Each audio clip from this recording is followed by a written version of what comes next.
Guys బీపీని reverse చేసుకోవచ్చు న్యాచురల్గా పిల్స్ లేకుండా, అంటే టాబ్లెట్స్ లేకుండా. అది కూడా జస్ట్ 10 మినిట్స్ ఒకటి చేస్తే రోజుకి అని చెప్తే మీరు నమ్ముతారా?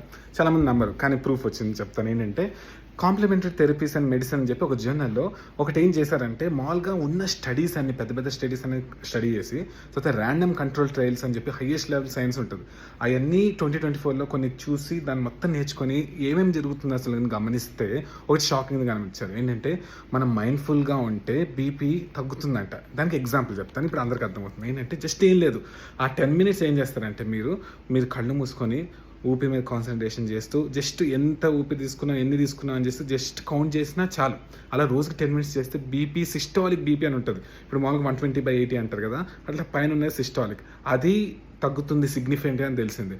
సో అలా అయినా మీరు ఊపిరి మీద కాన్సన్ట్రేషన్ చేయొచ్చు, లేకపోతే ఊపిరి తీసుకుంటూ కళ్ళు మూసుకొని ఒక్కొక్క బాడీ పార్ట్ మీద కాన్సన్ట్రేషన్ చేసుకుంటూ పై వరకు వచ్చారనుకోండి, కింద నుంచి పై వరకు, అది కూడా ఉపయోగపడుతుందని తెలిసింది. సో బేసిక్ ఏంటంటే ఏదో ఒక మైండ్ఫుల్నెస్ యాక్టివిటీ, కళ్ళు మూసుకొని ఊపిరి మీద కాన్సన్ట్రేషన్ చేయటమో, లేకపోతే ఒక్కొక్క బాడీ పార్ట్ని స్కాన్ చేసుకుంటూ స్లోగా పై వరకు రావడం, అలా చేయటం వల్ల రోజుకి జస్ట్ 10 మినిట్స్ చేయటం వల్ల మీకు సిస్టాలిక్ బీపీ అనేది చాలా వరకు తగ్గుతుందని చెప్పింది. చూసారు ఎంత పవర్ఫుల్ థింగ్స్ ఉన్నాయో?